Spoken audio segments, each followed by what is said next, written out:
In a while recording. Okay. Okay. Do you want to introduce the book or you want me to go? I think you could just go. Okay. So we're reading the Ramayana, which is a shortened version modern prose version of the Indian epic.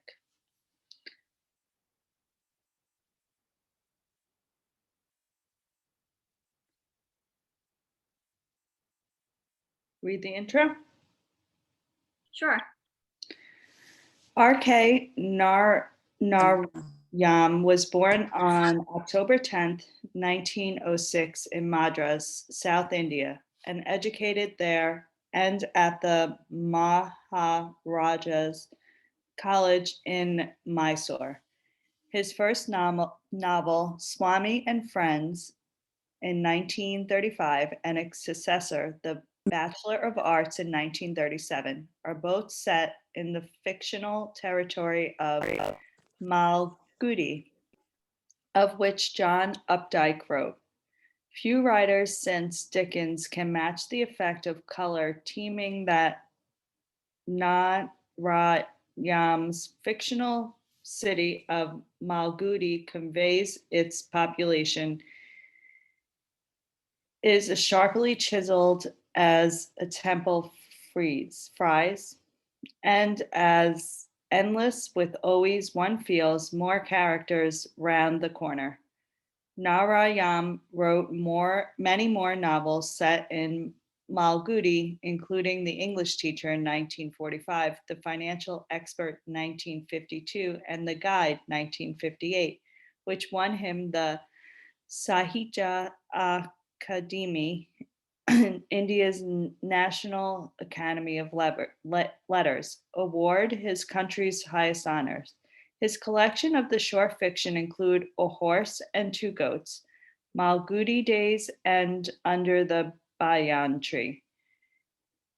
Graham Greene, Narayam's friend and literary champion, said, "He has offered me a second home. Without him, I could never have known what it is like to be in India."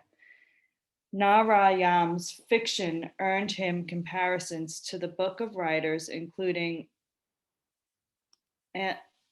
Anton Chekhov, William Faulkner, O. Henry, and Flannery O'Connor.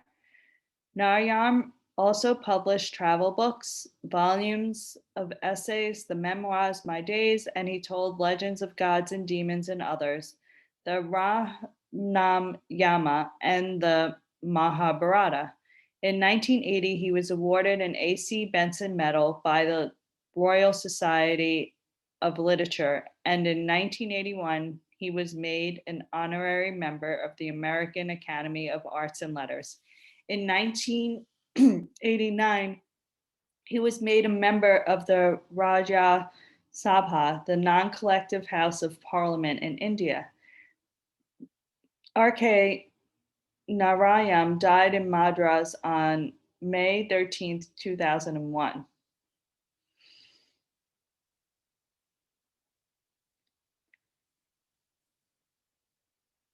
Introduction. In the summer of 1988, sanitation workers across North India went on strike. Their demand was simple. They wanted a federal government to sponsor more episodes of television serial branded based on the Indian epic Ramayana, Romance of Rama. The serial, which had been running on India's state-owned television channel for more than a year, had proved to be an extraordinary popular phenomena, with more than 80 million Indians tuning into every weekly episode. Streets in all towns and cities emptied on Sunday mornings as the serial went on the air. In villages with no electricity, people usually gathered around a rented television set powered by a car battery. Many bathed ritually and garlanded their television sets before setting down to watch Rama, the embodiment of righteousness triumph over adversity. When government When the government faced the rising garbage mounds and growing risk of epidemics, finally relented and commissioned more episodes of Ramayana.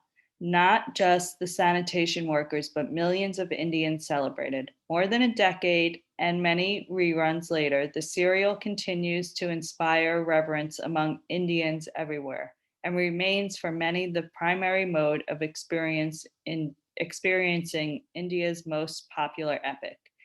The reasons for this may not be immediately clear to an uninitiated outsider. The serial, cheaply made by Bollywood filmmaker, abounds in ham acting and Tinsley's sets, and the look white and the long white beards of many wise elderly men look perilously close to dropping off. But it wasn't so much its kitschy Bollywood aspect that endeavored the serialization to Indians as its invoking of what is easily the most influential narrative tradition in the human history. The story of Rama, the unjustly exiled prince. It may be possible to prove R.K. Yam's claim that every Indian is aware of the story of the Ramayana in some measure or other, but it will sound true to most Indians. Indeed, the popular appeal of the story of Rama among ordinary people distinguishes it from much of Indian literary tradition, which, supervised by upper caste Hindus, have been forbiddingly elitist. There is really no Western counterpart in either the Hellenic or Hebraic tradition to influence, excuse me, to influence that this originally secular story, transmitted orally through many centuries, has exerted over millions of people. The Iliad and the Odyssey are primarily literary texts, but not even the episodes, fables, or the often immensely moral Greek myths shape the lives of the present day inhabitants of Greece. In contrast, the Ramayana continues to have a profound emotional and psychological resonance for Indians. By evoking the utopian promise of Ramam Raja, kingdom of Rama, Gandhi attracted a large mass of apolitical people to the Indian freedom movement against the British. Post-colonial India may not resemble Rama Raja, but the emotive appeal of Ramayana seems to be undiminished and often vulnerable to political expoliation. In the late 80s and the early 90s, the Hindu nationalist movement to build a temple on the alleged birthplace of Rama claimed thousands of lives across India. Like millions of other children, I first heard of the story of Rama from my parents. Or so I think. I can't remember a time when I didn't know. Religious occasions at home began with the recital of the Ramacharitamaniyas, the long 16th century devotional poem based on the story of Rama. All the older people I knew were only 2 or 3 decades away from village life, and they had memorized the verses in their childhood. I remember my elder sister arguing with them about just how righteous Rama was when he killed a monkey king in cold blood or forced his wife Sita to undergo a test of chastity after her return from captivity. Every autumn, I look toward Diwali, the most important Indian festival, which commemorates Rama's return from exile and which children in particular love since it gives them the opportunity to buy new clothes and firecrackers and eat sweets. Autumn was also the time of Ramyela. The folk It's had Ram Leela. Ram Leela, It's like a divine play, a Leela. the folk pageant play based on Rama's adventures, which is performed even today in not only all North Indian small towns and cities, but also in the remote Fiji Islands and Trinidad, where descendants of 19th century Indian immigrants tried to hold on their cultural links with their mother country.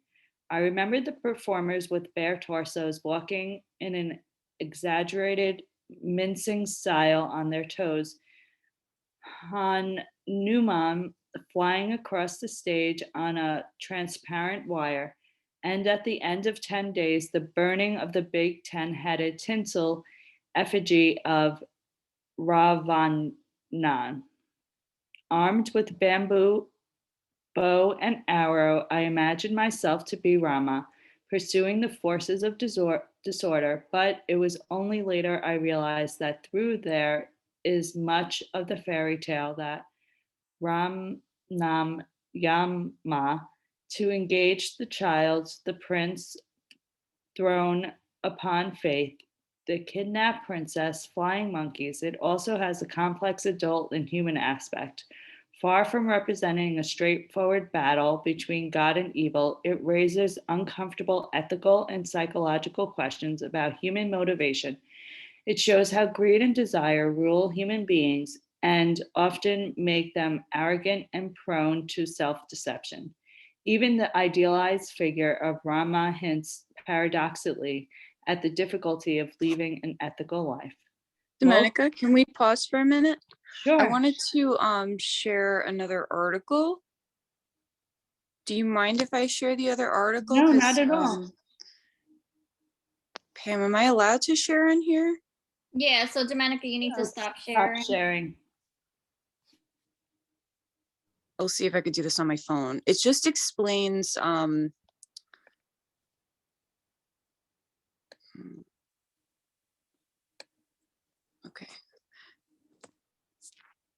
Can you see my phone? Yeah. Yep. Okay, so it explains what he's talking about this sort of ethical and like the spiritual undertones of what the Ramayana mean. And a lot of people get confused about how, like, it's sort of how we talk about when we read Bhagavad Gita. You can read it on the surface, and then you could read it deeper, and then you could read it even deeper, and you find the spiritual teachings in it. So like on the surface, Ramayana looks like this crazy story, like he's saying, between like a prince and a monkey god and a princess and that kind of thing. But there's a deeper meaning to it. So the story starts with King Dashrath, which signifies 10 chariots. If we go further, Dashrath means the 5 sense organs and the 5 organs of action. So this is the karmendriyas and the gyanendriyas. The karmendriyas and the gyanendriyas are like how we take in information from the world, and then how we put information out. Like I take in information by touching, feeling, tasting, smelling, right? And then I sort of process it inside of myself, and then I put the information back out by what they say, procreating, defecating, reaching, manipulating, you know what I mean? So so Dasrath represents the organs. And Dasrath is the king of Ayodhya, which means the city where no conflicts can happen. So Rama represents the pure form of the soul, which is consciousness, he lives in Ayodhya. Sita means the earth, the embodied self, or the individual self. So I like to think of Rama as like Para-Atman, the universal consciousness, and then Sita is Atman, or the individual consciousness. So and also sometimes she's translated as the mind, or Manas. So when Rama marries Sita, when consciousness marries the mind, or the universal consciousness marries the individual consciousness, it signifies that pure light merging with the mind is born the human body. But when it's wedded to the mind, Rama can't live any anymore in the city of no conflict. So the story starts with them getting cast out of the city. Right. So you see the sort of symbolic implications of it. Suddenly you are completely yoked to your mind, and your life is going to be full of conflict. So Rama with Sita enters the dark forest to live there. The dark forest represents the life of the world where we live, which is full of attraction and distractions, or aversions and addictions, right? The material world is just full of that. But one day, Sita, the mind, is attracted to the golden deer, which is Maya or illusion, which means that the mind, which was meditating, right? Because Sita was so in love with Rama, pure consciousness, has now suddenly been distracted by the world. So her point of focus has been destroyed. Rama left Sita with Lakshman. So Lakshman represents awareness within us. Lakshman draws a line, Lakshman Rekha, to protect Sita. Right? He draws a big line in the sand around the house to create a circle of protection from Ravana, the evil character in the story.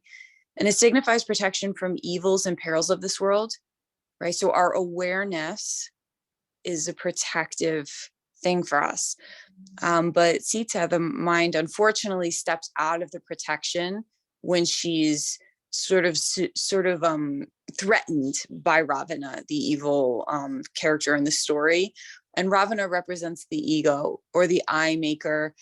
We're constantly sort of going around making identities about things. So, like I can identify as like the clothing that I wear, the money that I have, or the place that I live, or the family I'm born into, or like the nationality I have, right? It's the I maker, the ego, but it can cause us a lot of suffering because it can get us into trouble because the ego gets trained. So if the culture has trained the ego badly, it's going to lead us towards materialism, which inevitably is going to lead us towards suffering. Ravana has 10 faces because the ego has different ways that it distracts us. Ego doesn't have one face. We can easily be trapped by ego in the form of lust, pride, delusion, perversion, obstacle, and adversity. Ravana takes Sita to Lanka, the land of materialism ruled by the king ego. In Lanka, which they actually say like Sri Lanka, Sita, the mind, starts meditating again on Rama consciousness because she knows that she has been trapped by something very powerful from which only Ram can save her. Ram then assembles an army of these like monkey people, this monkey kingdom represented by the army of thoughts. It can never remain quiet, but keeps jumping from topic to topic, right? We often in meditation lessons refer to the monkey mind, right? Something that's easily distractible. Baby, when I'm done, I'll come, okay? So to control them, Vali is introduced, which stands against our thoughts. So in order to save Sita, a bridge starts being constructed by the whole army of monkey people, on which the name of Rama is being written so that the stones actually float on the ocean. This signifies that when the name of the divine power is taken, we can be saved by drowning in that ocean of problems and distractions. So Ram represents this, mantra that we can repeat through meditation practice that reminds us over and over and over again of that inner consciousness. So finally, when Ram conquers Ravana and reconnects with Sita, upon finding Sita, he subjects it to purification in the fire of austerities, just as Ram did to Sita, and removes all the impurities which accumulated around the self during its captivity and bondage in the body. Right. So now the mind that is no longer extrovert is no mind at all and has to disappear. So the whole story of Ramayana actually revolves around the reunion of our mind to our pure inner self-consciousness. Our mind is attracted by these world distractions, and we get trapped by ego and Maya. We're so embedded in this ocean of Maya, which is illusion, due to which the connection between our mind and our inner self and our consciousness is broken. And the whole point of yoga is to create that reconnection. So the Lord will help us to save us from drowning in the ocean of illusion, but fixate our attention, Lakshman, on the universal consciousness Ram. In order to destroy Ravana, Rama has to shoot as his navel, which signifies that in order to destroy our ego, we have to go deeper into the roots of the inner self. So I just wanted to give that background. There's also a lot of talk about how it wasn't just a narrative that is teaching us some kind of spirituality. It's also like some people say it actually happened. More recently, this helicopter was going over and taking photographs of the ocean, and they actually saw the bridge to Sri Lanka, like of stones in the water. They could see underneath the water that there was actually a bridge. So I don't know what went down, but we use it now as like a teaching tool. Sorry for interrupting, Domenica. I just want to give that as an introduction. Can you text that or put in the chat? Yeah, I'll send that to you. I love that. Thank you, Amanda. Yeah, that's great. That's good You're to welcome. have before we start. It's 8 o'clock, I think. Yes. Yeah, we can pause for today. And Okay.